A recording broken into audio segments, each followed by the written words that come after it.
You're popular. Hi. You guys can hear me, right? Barely. Yes. Barely, okay. Check. Okay. Cool. Waiting for Adam. Hey, Adam.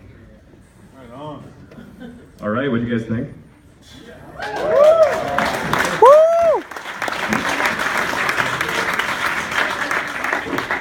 My name's Lior. I'm not in Jawbreaker, but I'm going to moderate a little Q&A with the guys right now, and then kick it over to you guys for questions. So I'll start thinking now. But first things first, when Keith reached out to you about a decade ago, what made you say yes? Keith and can you hear me all right? That was Press the button. The green light is on, right? I did have a good Hello? There you go. Is that better? There you go. Oh. So Keith and Tim came to us and said, we want to make a Jawbreaker documentary. And we were like, who are you? And they said, we made We Jam Econo. And I said, yes.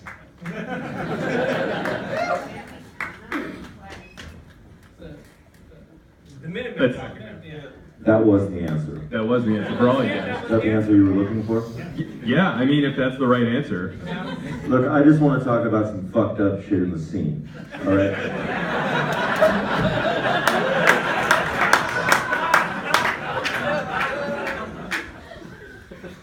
So they reached out to you. You love We Jam Econo, so you said yes. How'd they get you all in the room, in the studio, to actually go over and listen to the masters? I don't remember. They kind of, you see it in the film, I think they kind of tricked us. Yeah. We didn't think there was going to be equipment there. Yeah. Well, truth be told. Oh,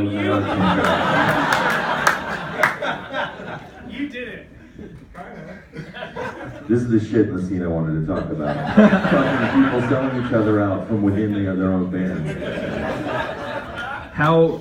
Wait, hold on. Let me address that. So they got us in the studio because, okay, here's what I thought we could do. I thought, let's do a thing where we get Billy Anderson and some of our producer people, and because I have all of the master tapes, I have all the 2-inch tapes, I thought it would be cool to do one of those, like, I mean, not that we're like a classic albums band, but I love those classic albums, hour-long documentaries where they break out the tape and they solo tracks. Oh, there they go. So, it's over, you guys. There's the answer. Oh. Maybe use this one? Yeah. There's This a one. party Lior, you noise. get this one. You gotta get rid of that one though. Just buzzing. So I thought we could do a thing where we solo the tracks and just listen to how it was all kind of put together, because I love the nuts and bolts of that kind of stuff.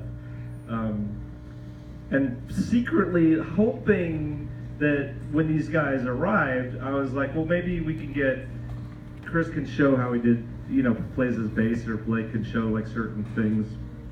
And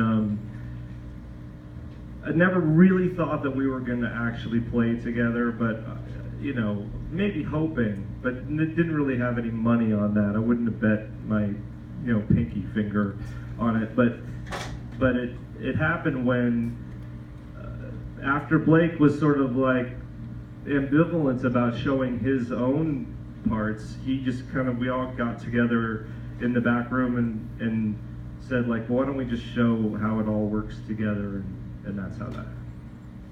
And so how long were you in the studio together? Like 20 minutes. Yeah. No, I'm not. No, we were there all day. It was a thing. We might have been there a couple of days. Maybe, yeah. Oh, there we go. Okay, cool. So a couple days, that's a decade ago.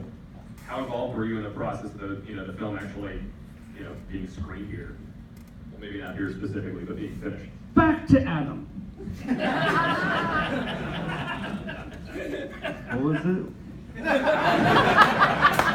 How involved were you in the process of the film being finished, from the point of you guys all coming together and spending a day or two together? Well, I don't know if you guys know this, but sadly Keith passed away last January 1st, I believe it was. He had a battle, and so he's not with us anymore, and that's when Dan jumped in and really took over. and made it happen. They came up with a whole new edit and have worked tirelessly, and I'm sure he was probably still doing tweaks like a week ago. Were you, Dan? Not a week ago, but close to a week ago. Yeah. Dan, you came in around 2015, if I remember. Correct. And if I recall, Jawbreaker, you guys decided to reunite this past winter, correct? Not until spring, really. No, Oh, March. right. March. Yeah. Did the film coming out play a role in your decision to reunite? What brought you to this point? 10 years.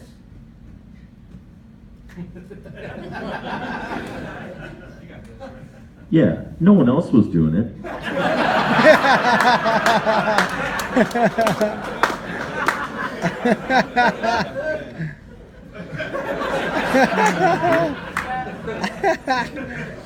All right, before we kick you guys out, let's get some questions from the audience. Hands up. Nobody has any questions. I have a question. Yes. Is anyone in Jawbreaker single?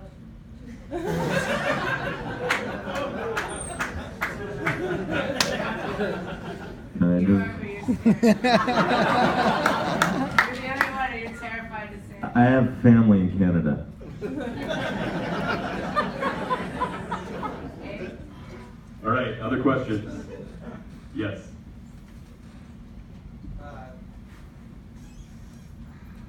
So, having listened to you guys for many, many years of my life, and have never stopped, but revisited a lot recently, knowing the current circumstances. The catharsis of that, and also the pollution of emotion that happened. I'm just curious, like, coming together and how reliving those emotions and, like, trying to put them back on stage for people who have an expectation or not. It's a weird question. I don't know where to start. Just like, It could be too how to handle the emotion of it, because it's heavy. You guys were heavy for us that had listened for a long time. There's a lot of, I've lost loves, I've gained loves, you know, like you guys are a big deal. So just how on stage, has there been any pressure to live up to it, or you just, it's not a big deal and you push back and play rock and roll? That's my somewhat weird question and statement of love. Yeah. Wait. Yeah. Totally. Thank you, Blake. I got more out of you a few years ago when you were on solo, but that's good stuff. All right, other questions back here? Yep. Obviously on social media saw that you guys played some warm-up shows in San Francisco. Is there any possibility that there's going to be any other smaller shows in the rest of the country? Secret one. Like New Jersey? No. No possibility. You know, there's an open. I fucking flew to Chicago, they better not be. No. Nothing here. Is that a lie? Nothing in the near future at this point. Oh, let me drop the name. Oh, here you go. So I invited Steve Albini to come to this tonight. And he goes, well, when are you playing at the Empty Bottle? Like, when should I show up? And I didn't know that was happening. Well, And it's not. I'm sorry, but I guess there was a rumor. But yeah, we're not playing secret shows. This is the show. This is it, you guys. Steve Albini says. All right, you got another question here? and drums? Back here. Oh, okay. I'm so nervous. How do you feel about this recognition after all these years? Like, because Jawbreaker now it is as big as it was 20 years ago. At least to me, it seems. How do you feel about that all over again, or I don't know? I'm guessing you're from Rhode Island or Pennsylvania. I'm from Brazil. Oh. I took a 24-hour trip from Brazil just to be here tonight.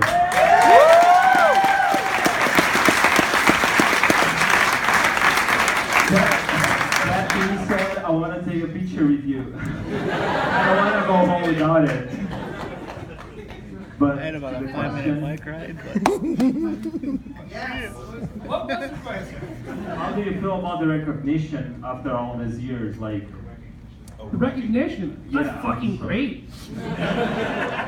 Thank you. thanks. We wouldn't be doing this without it.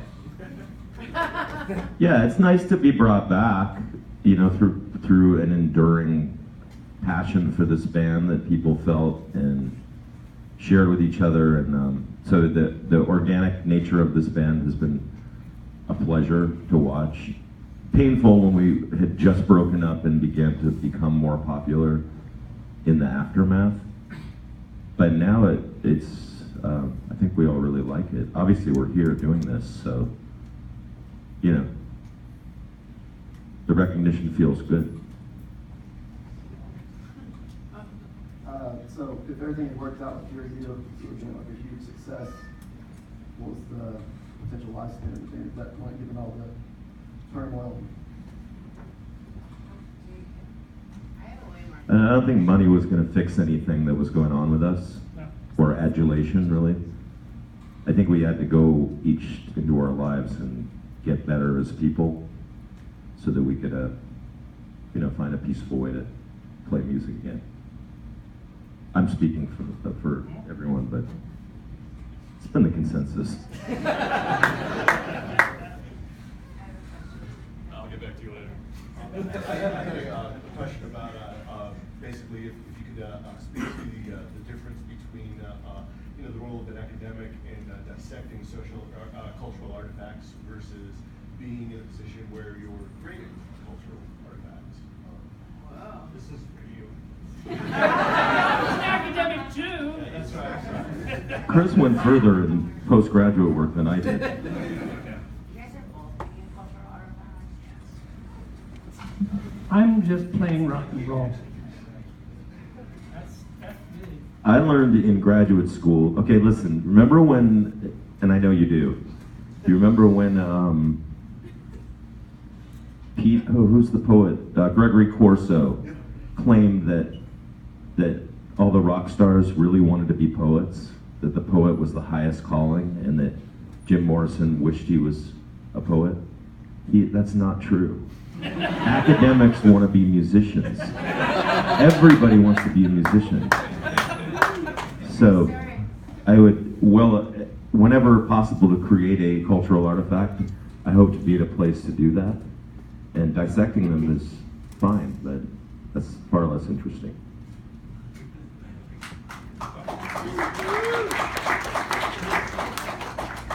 I'm just wondering if Blake could confirm or deny a scene rumor, which is that when you were teaching, that if you found out a student of yours was a fan of your music, that you would kick them out of class.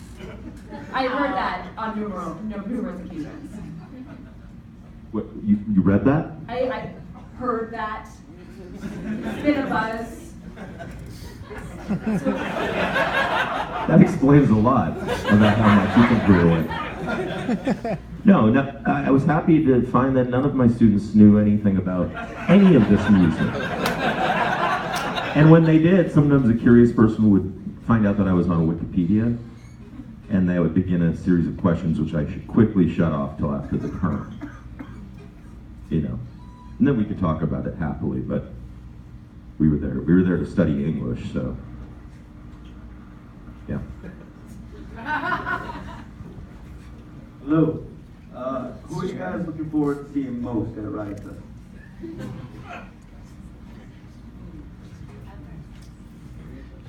Nine Inch Nails for me. Big fan.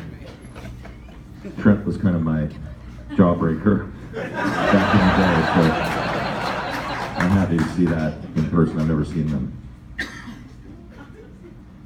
I gotta think about it some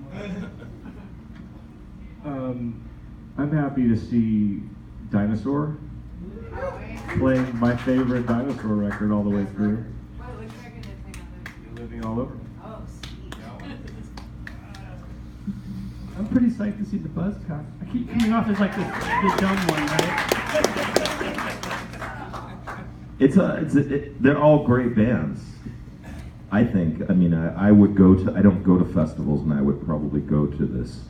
If you just pick any of 5 bands, and it's a great show. X, one of my all-time favorite bands.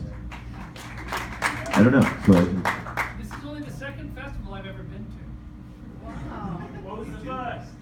We played a festival in Australia called Somersault, and that was in what is it, 95, 96? Good lineup. Yeah, it was a great lineup.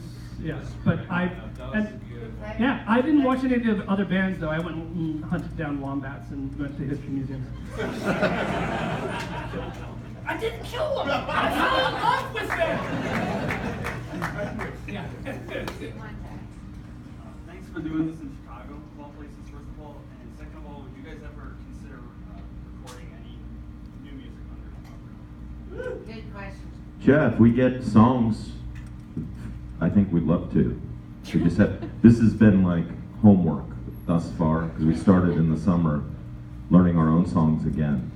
So hopefully we'll have some time to play together to just create some tunes.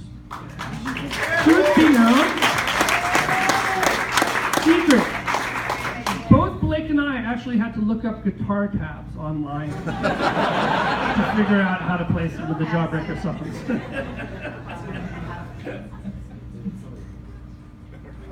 My question is for Dan. Nice. Dan. Thanks, Jessica. Hi, Jessica. How are you? Nice to see you guys. Good to see you.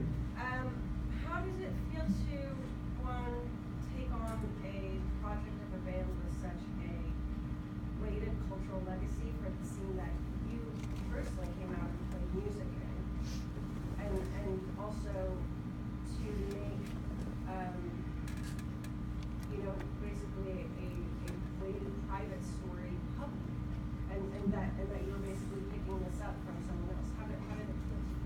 Well, I mean, we sort of like, when I started, I sort of separated myself and what, like, even though, like, it's funny how the Promise Ring and Jawbreaker are kind of, like, similar in a way. Like, we both had 4 records. Our 4th record was the one that everyone hated. You know, we broke up because of it, kind of thing. But the start of working on this project, that wasn't like a concern or anything like that. It was just more of like the idea of creating the best story with the footage that was given to us, and that was it. Like sort of delineating that side of this is who I was and this is what I'm doing now. It's like just focus on this and make this the best that it can be, because it's a story that I felt needed to be told, and it took for fucking ever. So it's just like when we got that footage originally, it was only 2 years ago. They were like, "This fucker's getting done, and it's getting done now." And I'm only concerned that like it took 2 years. Like, I wish it would have took longer. That was just the way it happened. But no, that was the sort of like idea, was just not blend the two, not get involved in like any sort of like emotional attachment or anything of like fandom or anything like that. It's just take the footage that we got, create the best story that we can, and then see what happens. And hopefully the band will like it. That makes sense? Follow up or anything? I guess then also for the band, how does it feel to have, all these people always interested in what was the real story behind the breakup, and to reveal something that was a personal story for you in the public?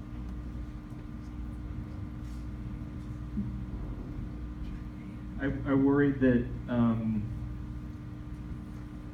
worried that the narrative, that whoever had the control of this, I worried that they were going to make it sort of kind of like a paint by numbers thing, and I didn't want it to be only about the big sellout. But after I saw their cut, I became warmer with that, because it was fair and it was true. I've already forgotten what I'm answering. How do you feel about Oh, having a very personal story. It's weird. It's bizarre. It's strange because we're talking about three different. I see many different people up on screen. I see me as a kid, and then I see me as like a young adult, and then I see myself as like a new father, and then I see myself as, you know what I mean? So I think we all agreed that even within the text of this movie or this narrative, we changed throughout, and now we're 10 years on from wrapping footage, and we're different still and have different attitudes towards the band, obviously, or else we wouldn't all be sitting here, right? So it's surreal and it's wonderful.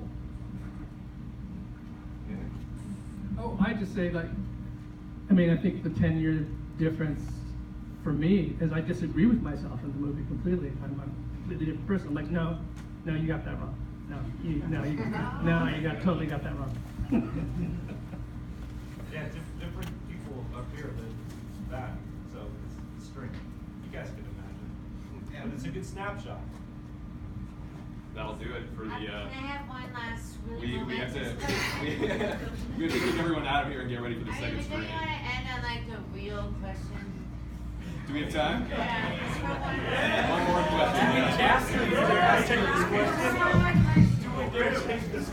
Alright, so you're like Jawbreaker, and then you just make unfun. Like you fucking spit out unfun out of your human hands and loins, and you're Jawbreaker, and unfun comes out, and then you have that out, and it's like vinyl, whatever, it's everywhere. And it's just like every single song, every skater in the world skates to is getting to that over the end of the no one tries to find a song. They just flip it from the beginning to the beginning to the end, or whatever song they found first, they're high fun. Like, and you did that. Like, when you made that magic, how long did it take to realize you were just like, whoa, we just made that magic? What? You know what I mean? When was that point where you're like, oh, pretty cool, and then you're like, can you answer that? Thanks a lot. Thanks for coming out.